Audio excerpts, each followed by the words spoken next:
होंगे और सब लोग एग्जाम की तैयारी कर रहे होंगे। तो देखिए स्टूडेंट, आज का हमारा जो मैं आपको वीडियो बनाने वाली हूँ वो है कि द्विघात समीकरण, चैप्टर 4 है हमारा स्टूडेंट ये कि द्विघात समीकरण। आज सबसे पहले मैं आपको इसका इंट्रोडक्शन कराऊंगी कि द्विघात समीकरण होता क्या है। उसके बाद मैं आपको बताऊंगी कि इसको हम किस किस टाइप से हल कर सकते हैं। उससे पहले मैं आपको एक बात बता दूं स्टूडेंट कि आपको मेरे वीडियो में, मेरे चैनल पर कंटिन्यूस चैप्टर की वीडियो मिलेंगी। आप अगर मेरे चैनल पर फर्स्ट टाइम आए हो तो प्लीज़ चैनल को सब्सक्राइब कर लीजिएगा और वीडियो अच्छी लगे तो वीडियो को लाइक कर दीजिएगा और वीडियो को प्लीज़ ज़्यादा से ज़्यादा शेयर कर दीजिएगा। Thank you. तो देखिएगा स्टूडेंट, बात करते हैं आज के टॉपिक की जो है हमारा द्विघात समीकरण। तो बात करेंगे सबसे पहले, देखिए हमें इंट्रोडक्शन करना है इसका कि द्विघात समीकरण होता क्या है, उस देन हम इसके क्वेश्चन करेंगे। तो देखिए स्टूडेंट, बात आती है द्विघात समीकरण की। द्विघात समीकरण ये है हमारा चैप्टर का नेम भी हमारा यही है और टॉपिक भी हमारा यही है। तो इसमें द्विघात समीकरण आप लोग वैसे ही नाम से समझ गए होंगे। द्विघात का मतलब जिसकी हाईएस्ट पावर कितनी हो, 2 हो, या जिसकी हाईएस्ट घात कितनी हो, 2 हो। इट मीन्स स्टूडेंट कि किसी भी नंबर की आप पावर 2 का मतलब क्या हो जाएगी, अगर इक्वेशन में पावर 2 है हाईएस्ट तो उसका मतलब क्या हो जाएगा, वह आपके द्विघात समीकरण है। अब इसका सामान्य रूप क्या होता है स्टूडेंट, बात कर लेते हैं इसके सामान्य रूप की। इसका सामान्य रूप कुछ इस टाइप का होता है, देखिएगा ax² plus bx plus c। इसमें जब भी आपको कोई भी इक्वेशन इस फॉर्म में दिखाई देती है इट मीन्स वो क्या है, आपकी द्विघात समीकरण है, क्योंकि इसकी हाईएस्ट पावर कितनी है स्टूडेंट, 2 है ना। मैंने आपको क्या बताया कि जिस समीकरण की हाईएस्ट पावर 2 होगी वह समीकरण आपकी द्विघात समीकरण होगी। और इसका सामान्य रूप स्टूडेंट ये होता है कि आपको जैसे ये कहीं पर इक्वेशन लिखी हुई दिखाई देगी तो जरूरी नहीं है कि डिजिट में दिखाई दे। जो इसका जनरल रूप है वो क्या है, ax² plus bx plus c। a की जगह कुछ भी हो सकता है, b की जगह कुछ भी हो सकती है, देन c की जगह कुछ भी हो सकता है। लेकिन इसका जो सेकंड कंडीशन है मैं आपको बता दे रही हूँ वो क्या होगी, a not equal to 0। a कभी भी 0 नहीं होगा। अब बात कर लेते हैं, देखिए होगा तो क्या बनेगा आपका। मान लो मैं यहाँ a की जगह 0 ले लेती हूँ तो 0 x² plus bx plus c। अब देखिए स्टूडेंट, जब किसी भी नंबर के 0 में मल्टीप्लाई करते हैं तो वो ऑलमोस्ट 0 बन जाता है। तो ये बन गया 0 प्लस bx प्लस c। अब क्या बनेगा, bx प्लस c, क्योंकि 0 को किसी भी नंबर में ऐड कर दो तो भी वही नंबर बन जाता है, bx प्लस c। अब ये देखिएगा आप किस चीज की फॉर्म हो गई, जब यहाँ पर तो हाईएस्ट पावर मैंने आपको बताया था कि 2 होती है द्विघात समीकरण में, लेकिन यहाँ पावर कितनी है, 1 है। जब कुछ नहीं है तो 1 है, और जब 1 पावर हो गई इट मीन्स ये कौन सी समीकरण बन गई, आपकी रेखिक समीकरण। कौन सी समीकरण बन गई स्टूडेंट, ये रेखिक समीकरण। इसलिए कभी भी हमारा a की वैल्यू 0 नहीं हो सकती है द्विघात समीकरण में। पहली चीज तो मैंने आपको ये कंफर्म कर दी कि द्विघात समीकरण होती क्या है। अब बात कर लेते हैं जो हमारी ये द्विघात समीकरण है इसको हम कितने टाइप से हल कर सकते हैं। बात करेंगे ये स्टूडेंट कि इसको हम कितने टाइप से हल कर सकते हैं। तो देखिएगा क्या करेंगे हम, मैं आपको इसके टाइप्स बताती हूँ। तो देखिए स्टूडेंट, जो इसके अंदर हमारा मेथड आता है वो होता है गुणनखंड विधि। जो पहली विधि है वो है गुणनखंड विधि, इसको हम इंग्लिश में बोलते हैं फैक्टराइजेशन मेथड। ठीक है ना स्टूडेंट। तो देखिए इसको हम कैसे सॉल्व करेंगे मैं आपको बता देती हूँ सबसे पहली विधि के बारे में। स्टूडेंट, हमें इस टाइप से ये इक्वेशन गिवन है और आप कंपेयर कर लीजिएगा इसकी ax² plus bx plus c से। देखिए यहाँ पॉजिटिव की जगह निगेटिव है और a की जगह 2 है, b की जगह -5 है और c पूरा क्या है आपका 3 है। तो ये बन गई ना स्टूडेंट द्विघात समीकरण है आपकी, आपने चेक कर लिया क्योंकि आपकी हाईएस्ट पावर कितनी है, 2 है। अब बात कर लेते हैं गुणनखंड विधि से हम इसको सॉल्व कैसे करेंगे। तो स्टूडेंट मैं आपको इसके रूल्स बता देती हूँ। जो गुणनखंड विधि हमारी कहती क्या है कि आपको कोई 2 नंबर ऐसे चूज करने होते हैं। देखिए जो हमारी लास्ट डिजिट और फर्स्ट डिजिट होती है इनकी हमें करनी होती है मल्टीप्लाई। अब आप मल्टीप्लाई कर लीजिएगा 3 और 2 की, तो देखिए आपको क्या मिलेगा स्टूडेंट 6। अब हमें कोई 2 नंबर ऐसे चूज करने हैं स्टूडेंट की ये वाला लास्ट वाला जो साइन होता है इसको हमें देखना होता है कि हमें उन 2 नंबर को जोड़ना है या फिर अगर माइनस होगा तो उसे घटाना है। ये वाला साइन देखकर हम उसकी बात करते हैं। तो देखिए जैसे इस वाले क्वेश्चन में क्या है, प्लस साइन है, तो हमें कोई 2 नंबर ऐसे देखने हैं जिनकी गुणा करके तो आ जाए 6 और उनको जोड़ करके आ जाए 5 आ जाए। जो बीच वाला नंबर होता है वो इस साइन पर डिपेंड करता है कि वो जोड़कर लाना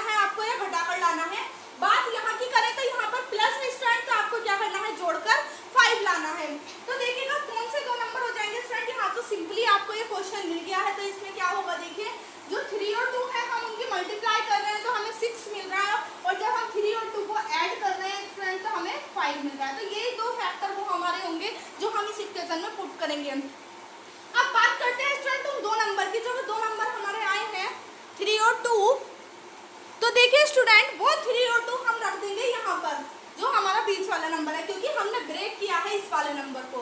तो देखिए स्टूडेंट क्या बन जाएगी हमारी इक्वेशन, इसको मैं हटा देती हूँ। 2x² माइनस क्या लिया हमने 3 + 2, x ही वाला बाहर लिख लेंगे, +3 2x²। स्टूडेंट जब आप इसको ओपन करोगे तो देखिए माइनस का साइन है, 3 और 3 की x में मल्टीप्लाई करोगे 3x, प्लस माइनस माइनस, ये मैंने आपको बहुत बार वीडियो में बताया भी है, इसकी स्पेशल वीडियो भी बनी हुई है, आप लोग जाकर देख सकते हो। तो देखिए आप 2 की मल्टीप्लाई करेंगे x में, तो प्लस माइनस तो हमने कर दिया 2x +3। अब देखिए स्टूडेंट आप इधर इक्वल में 0 चला सकते हो, ठीक है ना। अब देखिएगा स्टूडेंट आपको क्या करना होता है, इसके बाद स्टेप आता है कॉमन लेने का। आप यहाँ से कॉमन लोगे तो देखिए एक x यहाँ, 2x यहाँ पर है, आपके x² का मतलब क्या होता है x × x, है ना। तो 2x यहाँ पर है, एक x यहाँ पर है, हमेशा दो में से कॉमन लेते हैं, आगे के 2 में से और पीछे के 2 में से। जब बात कर रहे हैं इसके कॉमन लेने की तो इधर से आपको कोई मतलब नहीं है। तो देखिए स्टूडेंट एक x इसके पास है, 2x इसके पास है, तो 2x तो हम कॉमन ले नहीं सकते क्योंकि इधर वाले के पास एक ही है। इट मीन्स हमने एक x कॉमन ले लेना है, तो अंदर क्या बचेगा हमारा 2x - 3, है ना स्टूडेंट। अब आपको मैं इधर वाले ब्रैकेट बनाने की बात बता दूं तो आपको ये चुपचाप उठाकर इधर लिख देना होता है, फिर देखते हैं क्या बचेगा। 2x - 3 ये ब्रैकेट हमें सेम बनाने होते हैं स्टूडेंट। अब देखते हैं बाहर क्या बच रहा हमारा, तो हमने क्या लिख दिया 2x - 3। अब स्टूडेंट मैं अगर माइनस का 1 यहाँ कॉमन ले लूँ तो आप देखिएगा, खोलूंगी इसको मैं, तो माइनस के जब मल्टीप्लाई करूंगी 1 की 2x में तो क्या मिलेगा -2x, और माइनस की मल्टीप्लाई -3 में करूंगी तो याद रखना स्टूडेंट मल्टीप्लाई में माइनस माइनस ऑल पॉजिटिव हो जाता है, इट मींस +3 बन गई, नहीं बन गई यही वाली चीज। तो आपको इधर कॉमन लेने में ज्यादा दिमाग लगाने की जरूरत नहीं है, जो आपका इधर ब्रैकेट बन रहा है चुपचाप उठाकर उसको रख दीजिएगा, उसके बाद जो भी बचे आप उसको बाहर लिख सकते हो।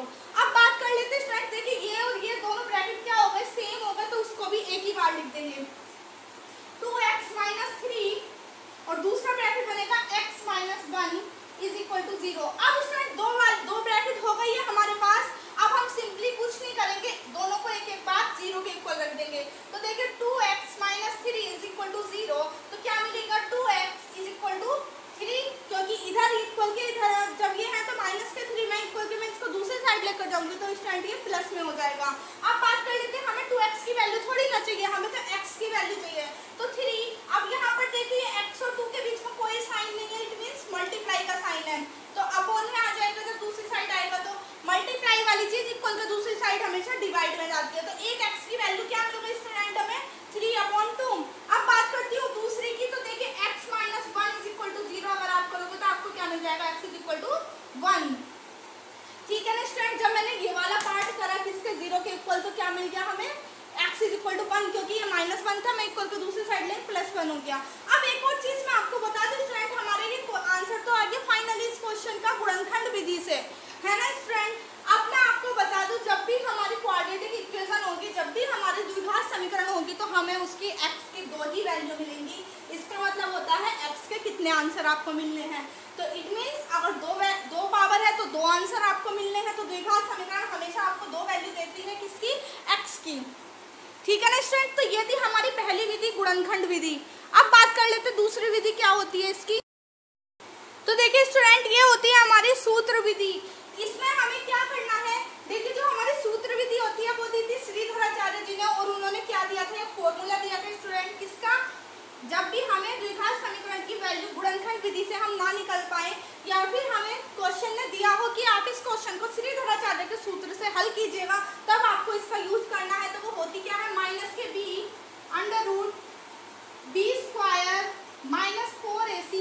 (4ac/2a) ये आपका सूत्र होता है स्टूडेंट, जिसको आपको याद रखना है। यहाँ पर -b plus minus √b² -4ac/2a। तो देखिए इसकी कंपेयर हम कैसे करेंगे, मैंने आपको बताया था कि ax² + bx + c की फॉर्म में होती है हमारी क्वाड्रेटिक इक्वेशन। अब आप a b c की हमें इसमें वैल्यू चाहिए तो हम कंपेयर कर लेंगे। देखिए a की वैल्यू हमें कितनी मिल रही 3, b की वैल्यू कितनी है हमारे पास -2, +2 मत उठा लेना स्टूडेंट, वहीं पे आपको गलत हो जाएगा। अगर आप 2 रखोगे यहाँ पर तो आपका पूरा आंसर चेंज हो जाएगा। तो -2 माइनस का साइन है, माइनस के साइन के साथ उठा लेंगे।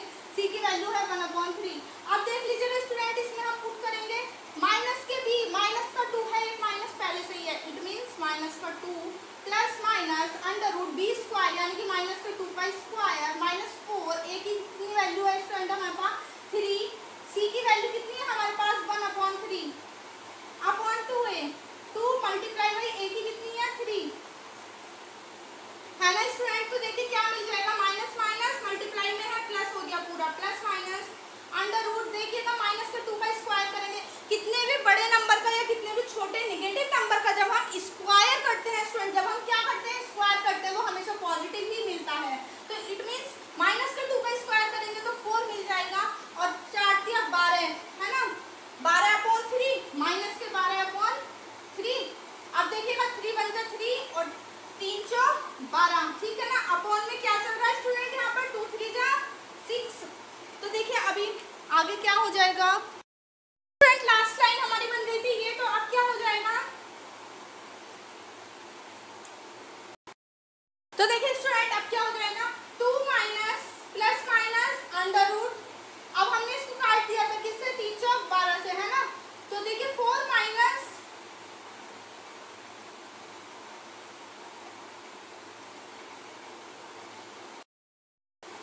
4 है ना, क्योंकि स्टूडेंट क्या हो गया ये भी 4 बना था हमारे पास माइनस भी क्या हो गया 4 हो गया अपॉन 6।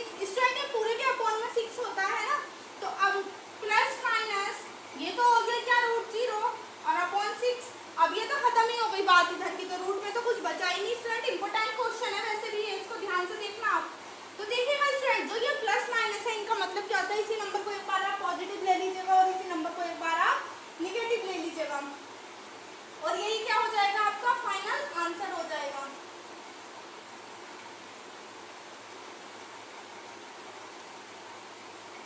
तो देखिए स्टूडेंट क्या मिल गया आपको आंसर ये 2/6 2/6 ठीक है ना स्टूडेंट, क्योंकि हमारा जो निगेटिव नंबर लेने का रूल था वो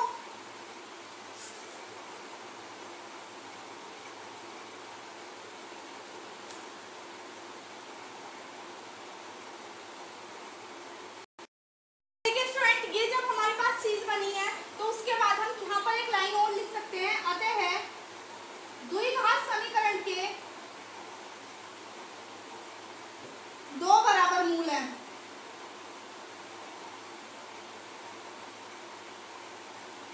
है ना स्टूडेंट। अब बात करते देखिए क्या हो जाएगा वो, हमने क्या हमारा फॉर्मूला क्या होता है माइनस से b plus minus under root b square minus 4ac upon 2a, 2a किसके सबके बटे में। अब स्टूडेंट ये चीज तो हमारी हो गई क्या 0, तो बचा क्या हमारे पास माइनस के b अपॉन 2a है ना स्टूडेंट। जब माइनस के b अपॉन 2a बना हमारे पास, तो माइनस के b अपॉन 2a की बात अगर हम करें तो हमारे पास कितना है 6, अब माइनस के b अपॉन 6। अब देखिए b की वैल्यू कितनी थी आपके पास माइनस के 2, अब वैल्यू रख दीजिएगा तो हमारे पास क्या होगा 2 समान मूल आ गए 2/6 और 2/6। तो ये था हमारा दूसरा मेथड किसका गुणनफल द्विघात समीकरण को हल करने का। अब एक तीसरा मेथड और बचा हुआ है स्टूडेंट, वो आपको मैं नेक्स्ट वीडियो में बताऊंगी। तो प्लीज वीडियो अच्छी लगे तो वीडियो को ज्यादा से ज्यादा शेयर कर दीजिएगा और चैनल पर फर्स्ट टाइम आए तो प्लीज चैनल को सब्सक्राइब कर लीजिएगा। वीडियो अच्छी लगे तो वीडियो को लाइक कर दीजिएगा और बने रहिएगा अंकिता मैथ अकेडमी में। मैं मेरे चैनल पर आपको चैप्टर बाय चैप्टर वीडियो देखने के लिए मिलेंगी। बहुत अच्छे से आपको सारे डाउट्स आपके क्लियर करने की कोशिश मैं करूंगी। अगर इसके बाद भी आपकी कोई क्वेरी है तो प्लीज़ आप मुझे कमेंट में बता सकते हैं। थैंक यू ऑल स्टूडेंट, मिलते हैं नेक्स्ट वीडियो में।